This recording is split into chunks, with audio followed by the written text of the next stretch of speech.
ওম শান্তি। আজকের বাংলা মুরলি 11ই অগস্ট 2024। প্রাতঃ মুরলি অব্যক্ত বাপদাদা। ওম শান্তি। 4/2/20 মধুবন।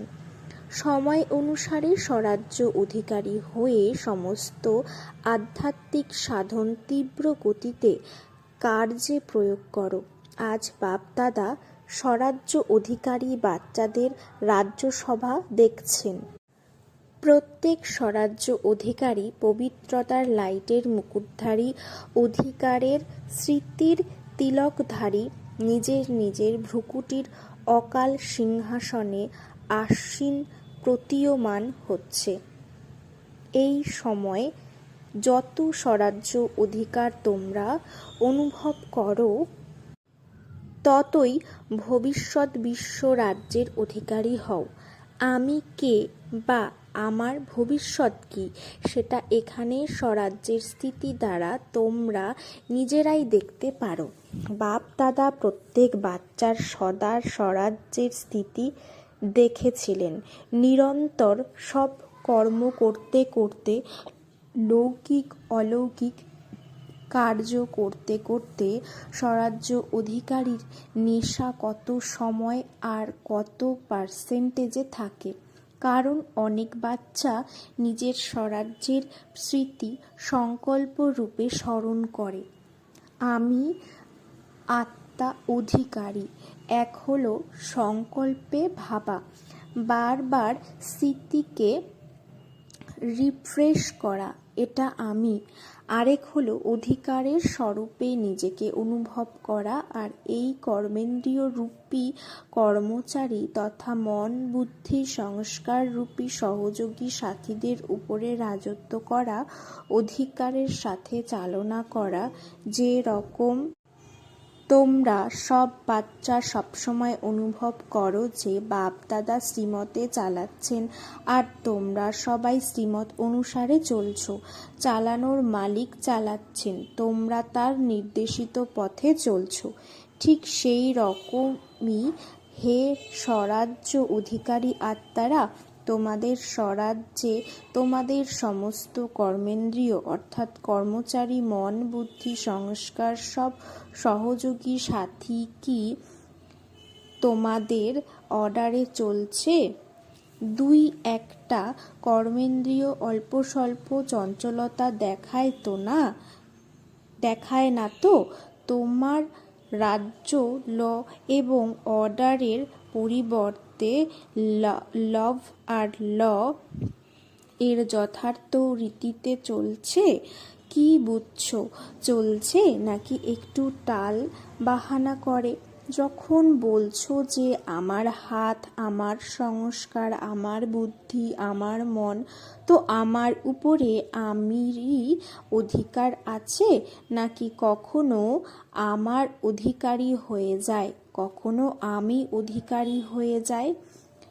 হে স্বরাজ্য অধিকারী, সময় অনুসারে এখন সদা আর সহজভাবে অকাল তক্তাসীন হও, তবেই অন্য আত্মাদের বাবার দ্বারা জীবন মুক্তি আর মুক্তির অধিকার তীব্র গতিতে দেওয়াতে পারবে। সময়ের ডাক এখন তীব্র গতি এবং অন্তহীন। তোমরা শুধু ছোট একটা রিহার্সেল দেখেছ, শুনেছ, একই সঙ্গে অসীম নকশা দেখেছ তো না? চিৎকারও অসীম, মৃত্যুও অন্তহীন। যাদের মরণ হবে তাদের সাথে সাথে জীবিতরাও নিজেদের জীবনে মানসিক যন্ত্রণায় মরছে। এখন সময় তোমরা স্বরাজ্য অধিকারী আত্মাদের কার্য কি চেক করো।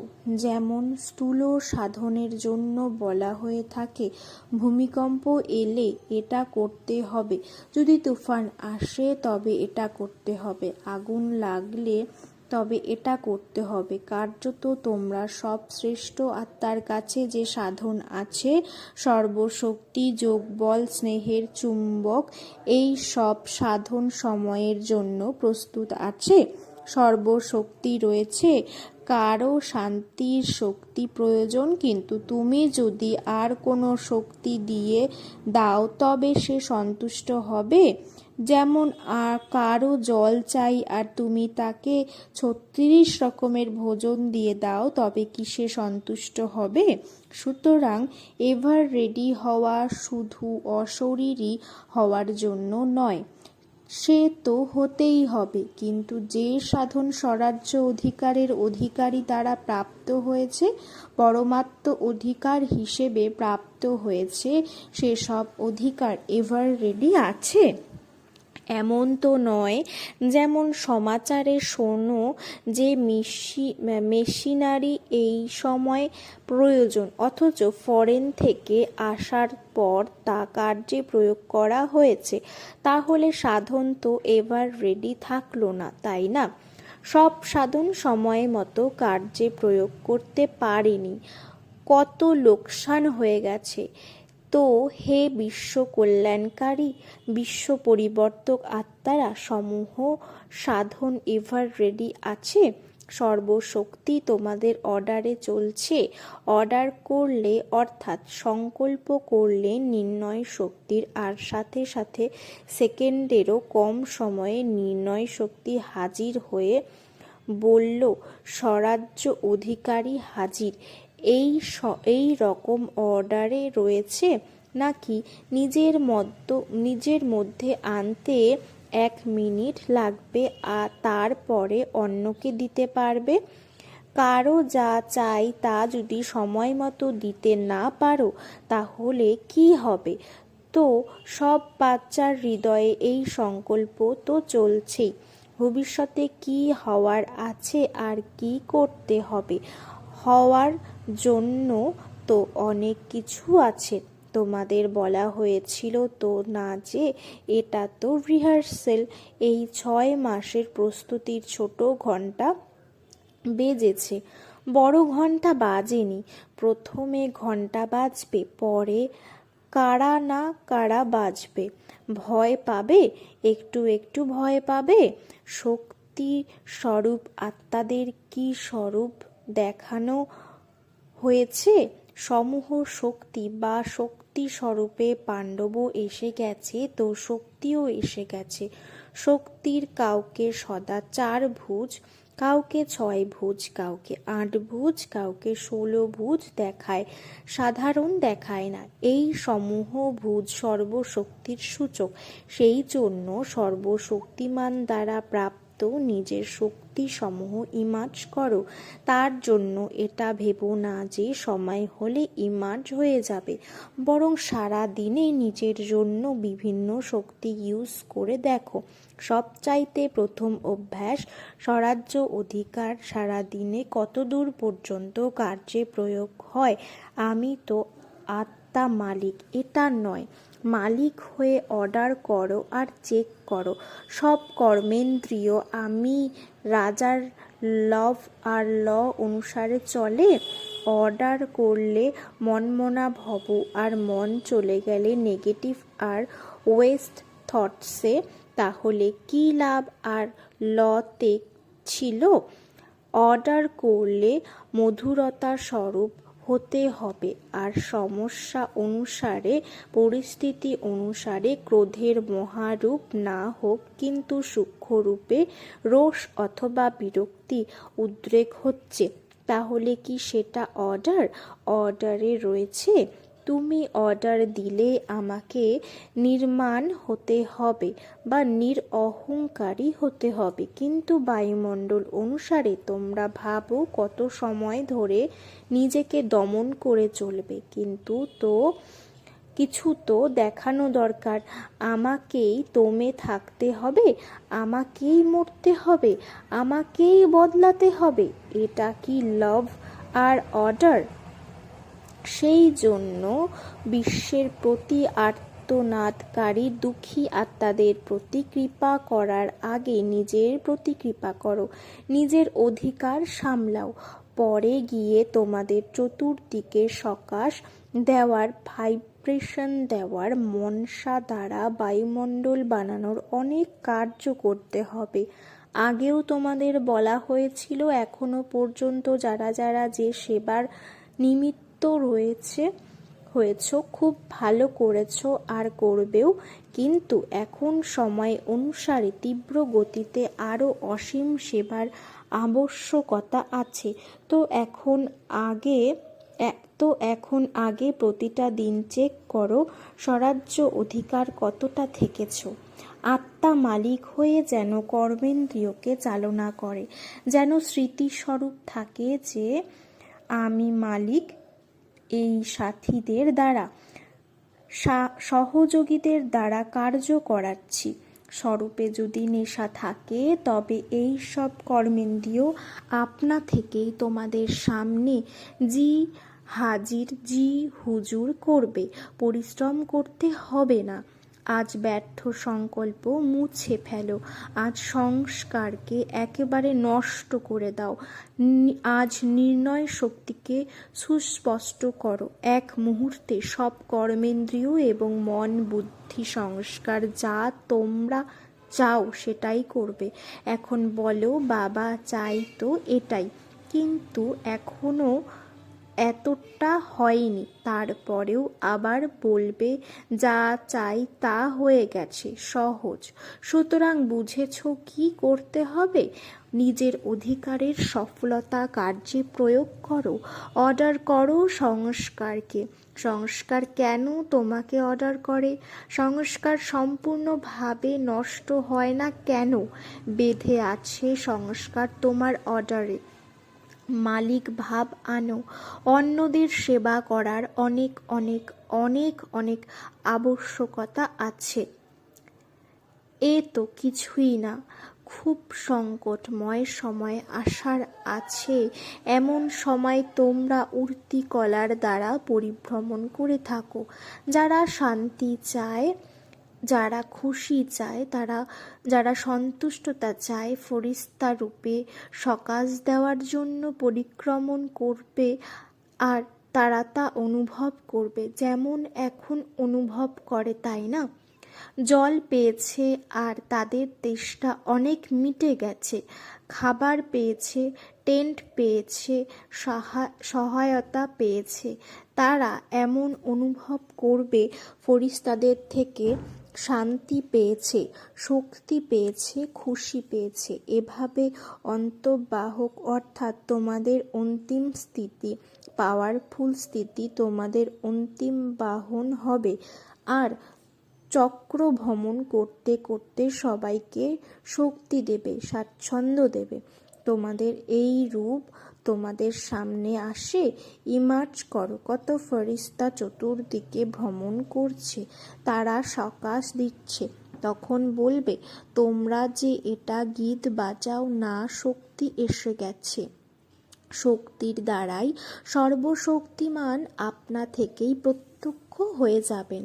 শুনলে, যা এখনো পর্যন্ত করেছ এবং যা কিছু হয়েছে তা সময় অনুসারে সব চাইতে ভালো হয়েছে। এরপরেও আরও ভালো থেকে ভালো হওয়ার আছে। আচ্ছা, ঘাবড়ে যাওনি তো না? সমাচার শুনে দেখে ঘাবড়ে গেছো? এটা তো কিছু না, তোমাদের কাছে সব কিছু আছে আর এটা কিছুই না। কিন্তু তবুও তারা তোমাদের ভাই বোন, সেই জন্য তাদের সেবা করাও ভালো।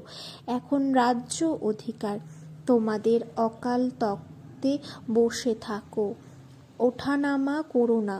তারপরে দেখো গভর্নমেন্টেরও সাক্ষাৎকার হবে। এরাই সিংহাসন থেকে নেমে যেও না, অধিকার ছেড়ো না, সবসময় অধিকার চালাও। স্বয়ের উপরে, অন্যের উপরে নয়। অন্যের উপর চালিও না। আচ্ছা, অনেক নতুন নতুন বাচ্চারাও এসেছে, বৃদ্ধি তো হওয়ারই আছে। যারা এই কল্পে এইবারে প্রথম এসেছো তারা হাত ওঠাও। ভালো করেছো, তোমরা সাহস রেখে পৌঁছে গেছো তো না? যারা বসে গেছে তারা বসেই গেছে, আর হয়নি কিছুই। সাহস অতি আবশ্যক। যে কোনো কার্যে যদি তোমাদের সাহস থাকে তবে বুঝে নিও যে তোমরা সফল হবে। সাহস কম, সফলতা কম। সেই জন্য সাহস রাখো আর নির্ভীক হও। ভয় পেও না যে এটা কি হচ্ছে, কেউ মরে যাচ্ছে, তাহলে সে মরে যাচ্ছে আর ভয় হচ্ছে তোমার। নির্ভীক থাকো। তাকে শান্তির সহযোগ দেওয়া সেটা ভালো। সেই আত্মাকে সহৃদয় ভাবনা দ্বারা সহযোগ দাও। ভয় পেও না। ভয় সব চাইতে বড়র মধ্যে বড় ভূত। অন্যান্য ভূত সরানো যেতে পারে, কিন্তু ভয়ের ভূত সরানো খুব কঠিন। যে কোনো বিষয়ের ভয় হতে পারে পরেও শুধু কারো মৃত্যুর ভয় নয়। অনেক বিষয়ের ভয় হয়, অনেক ধরনের ভয় আছে, এমনকি তোমাদের দুর্বলতার কারণেও ভয় হয়। সেসব থেকে নির্ভীক হওয়ার যে সাধন আছে তা হলো সদা নির্মল হৃদয়, অকপট হৃদয় থাকা। তাহলে ভয় কখনো আসবে না। অবশ্যই মনে করো কোনো বিষয় সমাহিত থাকে যা থেকে ভয় হয়। নির্মল হৃদয়, অকপট হৃদয় আছে তো প্রভু প্রসন্ন এবং সকলেই প্রসন্ন হয়। আচ্ছা, আগত নতুন নতুন বাচ্চাদের নবজীবনে পরমাত্ম ভাগ্য প্রাপ্ত করার অভিনন্দন। আচ্ছা, ফরেনের থেকেও অনেক এসেছে। ফরেন গ্রুপ, হাত তোলো। 700-র কাছাকাছি এসেছে। স্বাগত, ওয়েলকাম। মহারাষ্ট্র, অন্ধ্রপ্রদেশের সেবা। যারা মহারাষ্ট্র থেকে এসেছো তারা হাত তোলো। 4000 এসেছে, তো 4000কে 4 পদমবার অভিনন্দন। ভালো করেছো। সব গ্রুপের নিজের নিজের সেবার শোভা রয়েছে, কেননা সেবার আগে তো পরিবারের কাছাকাছি আসার চান্স প্রাপ্ত হয়। তোমাদের চান্স প্রাপ্ত হয় তো না, নয়তো কে জিজ্ঞাসা করবে এরা মহারাষ্ট্র নাকি অন্ধ্র। কিন্তু বিশেষ সেবার চান্স প্রাপ্ত করায় পরিবারের দাদাদের সামনে আসো আর খুশিও হও। কেন খুশি হও? কারণ দেখো সেন্টারে সেবা করো কতজনের। ঠিক আছে, বড় জোর 50-100 জনের, আর এখানে যখন সেবা করো তো হাজারের সেবা করো, এবং হাজারের সেবার রিটার্নে সবার আশীর্বাদ যে প্রাপ্ত হয়, তাই না? খুব ভালো সেবা করেছো, খুব ভালো সেবা করেছো।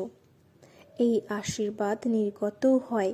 সেই আশীর্বাদ এক তো বর্তমান সময়ে খুশি প্রাপ্ত করায়, আর আরেক হলো জমাও হয়, ডবল লাভ। সেই জন্য যারা সেবা করেছো তারা সেবার মেয়াও খুশিও লাভ করেছো এবং সঞ্চয়ের খাতাও জমা হয়েছে। ডবল লাভ হয়ে গেল তো না? এখন সব জন এবং মেজরিটিরাই ভালো শিখেও গেছে, অভ্যাস হয়ে গেছে। ভালো করেছো, অভিনন্দন। 100 কুমারীর সমর্পণ। ভালো, 100 কুমারী ওঠো, সবাই দেখো, যেখানে টিভি আছে সেখানেই দেখাও। এটা ভালো কার্যত তোমরা সমর্পণ তো করেইছই, কিন্তু সমর্পণের পাক্কা স্ট্যাম্প লাগতে হবে। এটা অলমাইটি গভর্নমেন্টের স্ট্যাম্প, মুছতে পারা যাবে না। পাক্কা তো না? পাক্কা? পাক্কা। যারা মনে করে খুব খুব খুব পাক্কা তারা এভাবে হাত নাড়ো। খুব পাক্কা? মহারাষ্ট্র আছে, কোনো মহত্ব দেখাবে তো না? খুব ভালো, বাপ দাদার তরফে অনেক অনেক কোটি বার শুভেচ্ছা, অভিনন্দন। আচ্ছা, এখন 1 সেকেন্ডে বিশেষত যেখানে আর্থকোয়েক রয়েছে যেখানে আর্থকোয়েক রয়েছে আর চারিদিকে ফরিস্তা হয়ে উঠতি কলার দ্বারা শান্তি, শক্তি আর সন্তুষ্টতার সকাশ ছড়িয়ে দিয়ে এসো। পরিক্রমা করে এসো, 1 সেকেন্ডে সবাই চক্র ভ্রমণ করে এসো। আচ্ছা, ড্রিল। চতুর্দিকের দেশ আর বিদেশের ফরিস্তা রূপে বিরাজমান অধিকারী বাচ্চাদের, যারা সদা লভ আর লয়ের দ্বারা নিজের সহযোগী সূক্ষ্ম বা স্থূল সহযোগী সাথীদের চালনা করে, যারা সদা বাপ-দাদা দ্বারা প্রাপ্ত আধ্যাত্মিক সাধন সমূহকে এভার রেডি বানায়। আমি আত্মার রাজা হয়ে রাজ্য অধিকারের অনুভব করে সদা উঠতি কলার দ্বারা ফরিস্তা রূপে চতুর্দিকে সকাশ দেয় এমন শক্তিস্বরূপ আত্মাদের সদা নির্মল হৃদয়, অকপট হৃদয় দ্বারা নির্ভীক নিরাকারী স্থিতিতে অনুভবকারী বিশ্ব কল্যাণ, বিশ্ব পরিবর্তক আত্মাদের বাপ দাদার স্মরণের স্নেহসুমন আর নমস্কার। দাদিদের দ্বারা তোমাদের সকলের খুশি হচ্ছে তো না? তোমাদের নিমিত্ত দাদারা সামনে এসেছেন, খুশি হয়েছে, তাই না? নাকি তোমরা আসতে চাও? অনেক সামনে হওয়া ভালো। যারা বাবার সামনে আছে বাবা তাদের বেশি দেখেন। এখানে তো তাকে এভাবে মুখ ঘোরাতে করতে হবে, আর যারা তার সামনে তাদেরকে তো বারবার দেখছেন। আচ্ছা, জগদীশ ভাইয়ের সাথে সব কিছু ঠিক আছে। সর্বাপেক্ষা ভালো ব্যাপার হলো নিজেকে শরীর সমেত অর্পণ করে দিয়েছে। বাস্তবে তো বাবাকে নিজের সব দিয়ে দিয়েছ তো না? নাকি দিতে হবে? তোমরা নিমিত্ত আত্মারা তো দিয়েছ, তবেই তো সাকার রূপে তোমাদের ফলো করছে। সাকার রূপে মহারথীদের দেখে সকলের শক্তি লাভ হয়। তো এই সমগ্র গ্রুপ কি শক্তির স্তুতি গীতা, তাই না? দাদি জানকী বলছেন, যিনি চালাচ্ছেন তিনি অত্যন্ত যুক্তিসহ আনন্দদাতা। যদি না হতেন তাহলে এত বৃদ্ধি কিভাবে হতো? বাবা বলেন, যারা চলছে তারাও বাবার থেকে বেশি চতুর, বুদ্ধিমান। আচ্ছা, সবাই সদা একটি শব্দ হৃদয় দিয়ে গেয়ে থাকে, আমার বাবা। এই গীত সবাই গাইতে জানো তো না? আমার বাবা, এই গীত কিভাবে গাইতে হয় জানো তোমরা? সহজ তো না? আমার বলার সাথে সাথে তিনি তোমাদের আপন করে নিয়েছেন। বাবা বলেন, বাচ্চারা বাবার থেকেও সমঝদার। কেন? ভগবানকে বেঁধে ফেলেছে দাদি জানকীর প্রতি। বেঁধে নিয়েছে তো না? তাহলে যারা বাঁধলো তারা শক্তিশালী হলো, নাকি যাকে বাঁধা হলো? কে শক্তিশালী হলো? যাকে বাঁধা হলো তিনি শুধু তোমাদের উপর বলে দিয়েছেন যে এভাবে বাঁধো, তো বেঁধে যাব। আচ্ছা, ওম শান্তি। বরদান, নিজেকে নিমিত্ত বুঝে ব্যর্থ সংকল্প এবং ব্যর্থ বৃত্তির থেকে মুক্ত হয়ে বিশ্ব কল্যাণকারী ভব। আমি বিশ্ব কল্যাণের কার্যার্থে নিমিত্ত। এই দায়িত্বের স্মৃতি বজায় রাখো, তবে কারো প্রতি বা নিজের প্রতি ব্যর্থ সংকল্প বা ব্যর্থ বৃত্তি হতে পারে না। দায়িত্ববান আত্মারা একটিও অকল্যাণকর সংকল্প করতে পারে না, কারো প্রতি ব্যর্থ বৃত্তি বানাতে পারে না, কেননা তাদের বৃত্তির দ্বারা বায়ুমণ্ডলের পরিবর্তন হওয়ার আছে। সেই জন্য সকলের প্রতি তাদের শুভ ভাবনা, শুভ কামনা আপনা থেকেই থাকে। স্লোগান: অজ্ঞানতার শক্তি ক্রোধ আর জ্ঞানের শক্তি শান্তি। ওম শান্তি।